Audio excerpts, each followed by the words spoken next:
you are just joining us, of course, this is Newstyle Radio, 98.7 FM. I'm Marisha here with you until just 12 o'clock, because time flies when you're having fun. That one, of course, was that naughty, naughty little boy, Chris Brown. Somebody really needs to do something about him, but I'll be honest with you, I quite like that song. Anyway, I am very pleased to say this morning that I have got a very special guest in the studio with me. Stephen Webb came on the scene at the end of 2011 with a critically acclaimed publication, Overly Medicated. Read lots of positive things about both the book and people's taking of it, and I'm happy to say that he's joined us in the studio today. Good morning, how are you? I'm fine, thank you. How are you? Good. So, tell us, well, first of all, me doing my research, I did have a little bit of confusion, Stephen, because I came across Shaun Lewisham, and I kept thinking, not Shaun, Stephen. Tell us a little bit about the fact that your author name is slightly different to yourself. Okay, well, at the time that I started to pen Overly Medicated, because I'm a former nurse and there's some clients referred to in the book, even though they're anonymous, I thought it was probably better if I changed my name in accordance with the Data Protection Act. It was made to protect people that are in the book. Got you. So you sort of plucked that one. Did you quite like Shaun? Well, to be fair, it was quite easy. My name's Stephen, it's got 5 letters. Shaun is the same, begins with this, it's got 5 letters. Job done. Simple. Yeah. Okay, no. Keep it simple. Fair enough. So, as you say, you know, your background was completely different. You've not been a published author for that long. So, what sort of got you into writing? Where did the inspiration come from for Overly Medicated? I think the inspiration came because if people that know me, I'm pretty good at digging myself into big holes, and I'm what you see as adept at getting out of them. And at the time, I dug myself the biggest hole ever. Right. So I thought there's only one way out of it. I need to sort of make some semblance of my life and what I've been doing. And so I decided to sit down and write a book about it. It was either that or go mad. So really, it was also a form of therapy for you. Yeah. Okay, sounds really positive. So, so was that the inspiration? I mean, when you sat and wrote this book, was it always the thought of this is something that I want to get published, or was it really at that time about sort of that introspection and moving? It was more a reflective account of my life to try to make some sense of it. I mean, I knew that I had something to say. I knew I had a script that I needed to tell the public about because of my previous problems that I've had both personally in my life and because of my professional successes.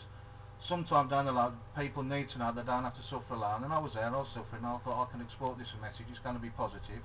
I never really thought about getting published until my daughter got in touch with me one day and said, Dad, do you want me to put your book on the internet? Got Simple as that. And that was how it all started. And that's how it all started. Lovely. So tell us a little bit about Overly Medicated itself, the publication.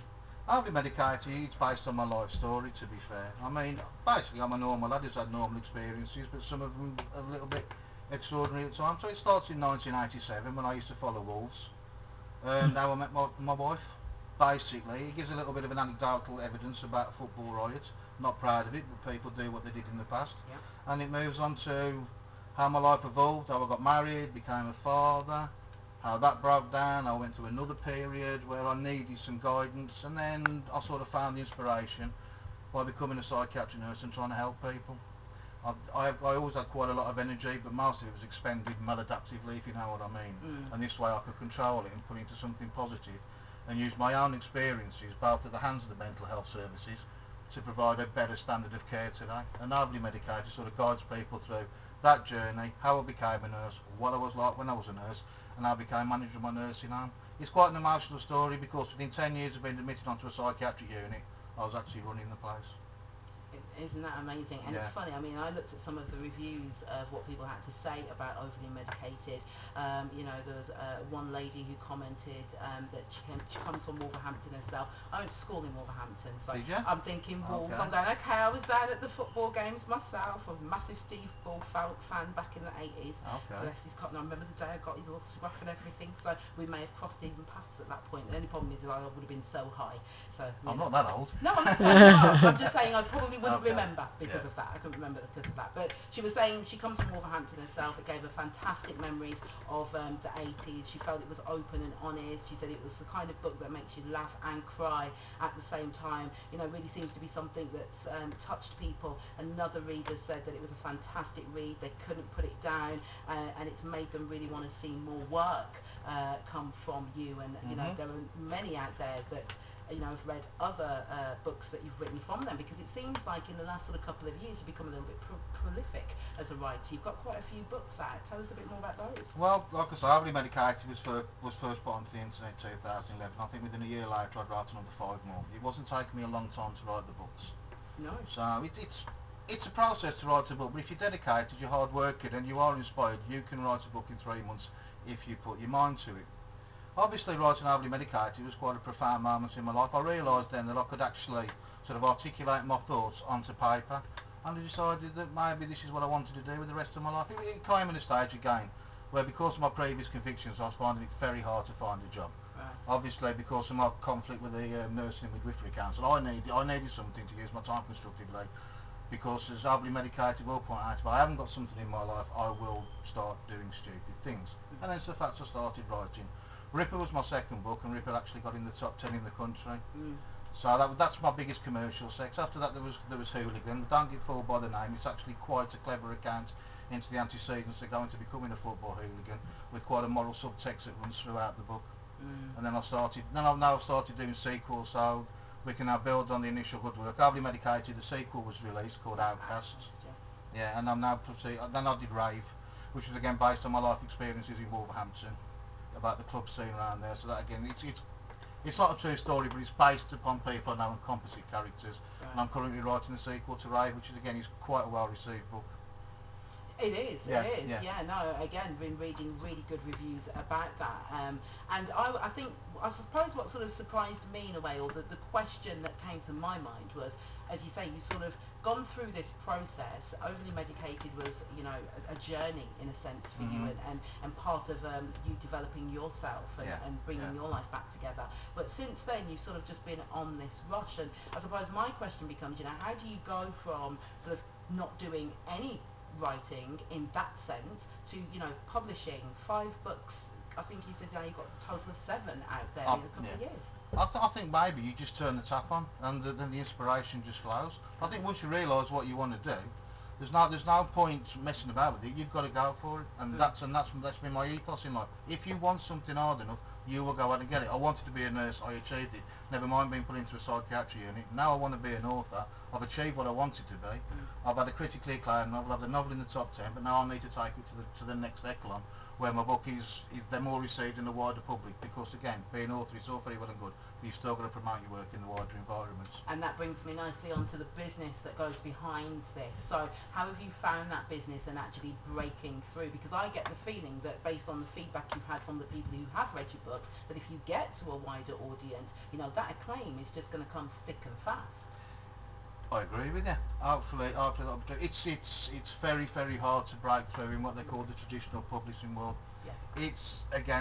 Has Amazon been good for publishers? We don't know, because again, most authors will tell you that the only way to go is to put your work into a literary agent, and they will do the business for you, thereby finding you a publisher.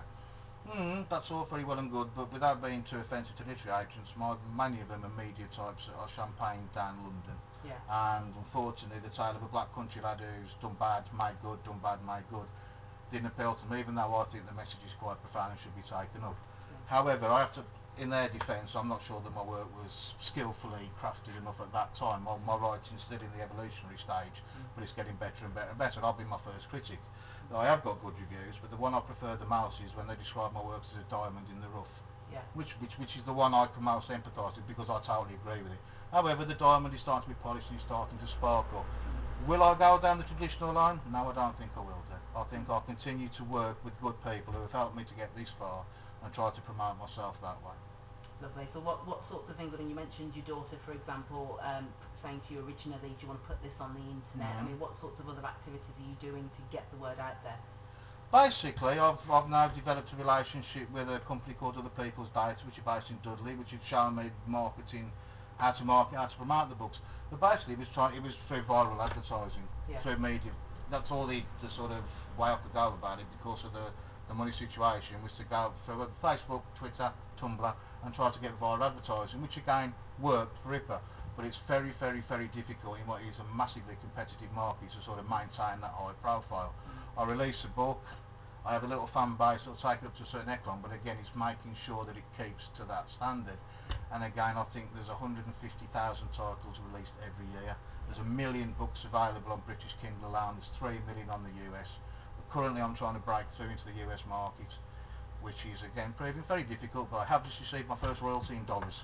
Oh, well, that's So, good then. yes, so I'm not a we do- multinational company. We like the dollars here. We don't, because it takes that long for the cheque to clear. But there we go. Yeah, that's the unfortunate thing. It takes Yeah. a little while longer, but that's good. It Yeah. shows that movement. Yeah. And as I say, for such a short period of time, you know, Mhm. it's inspirational for other people as well who might be thinking, I think I might have a book in me. I But think- I don't know what it looks like. What would you say to them? I mean, I think everybody says have a book in you. My advice with that was to pick the subject that you're proficient on, because you need to do your research. Yeah. Like I was mentioning earlier, in a film you can suspend people's belief. In a book you can't. You have to know what you're saying, what you're on about. Yeah. So my advice would be, if you've got a book in you, that's great, but don't think you can just sit down and start writing a book. It takes planning, and it takes preparation, and it takes an awful lot of research. Fair play, but I suppose you've demonstrated that with the determination behind that to get those things right, it is possible. Determination is everything. If you haven't got the determination to succeed, don't bother being an author, because it's all about self-discipline. I can imagine, no. So, with that in mind then, tell us, how do we get hold of all of these great books? First of all, you can like me on Facebook, yes, or you can connect with me on Twitter. Yeah. They're all available via Amazon. If you go onto the Amazon website and either type in Shaun Lewisham or Stephen Webb, they will direct you to my books. You can then do one click and you can purchase it, either available on paperback or Kindle. Yeah, I was going to say, and it seems that the Kindle versions have been very popular with people. They like being able to have that portable. Kindle has revolutionised the author's market, because again it gives you access to a much wider market, whereas the paperback market is becoming stunted, especially via Amazon, because I'm not saying that Amazon's prices are a little bit expensive, but you go up against authors such as Dan Brown. Yeah. Now, although I'm a good author, but am I Dan Brown yet? I don't think so.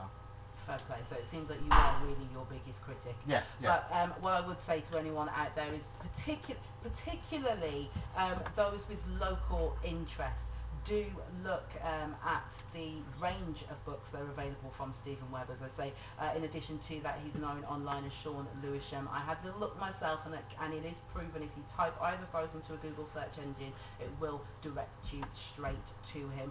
Read the reviews, they're fantastic, and I know myself that when I get back, I'm going to be downloading. I haven't got a Kindle, but I've got a version of. So I'm going to be downloading mine onto my version of. You can also download onto a smartphone. Oh, there you go. And the Kindle applications are free, so it'll save you £60 at Christmas. Right, there you go. So there's some Christmas presents as well for everyone out there. Listen, thank you so much for your time. It's been a pleasure speaking with you. And, you know, when you're internationally renowned, please don't forget us here. Come back and tell us how you're getting on. I shall dedicate Gangland to this very radio station. Lovely, and that is the next one out. I had the pleasure of reading the first few chapters of that last night. Even I'm very interested to see what's going to come next. Okay, thank you, and you take care. When we come back, ladies, don't be naughty and push the men out of the workplace, or maybe, you know, it's equal opportunities, and that's the way life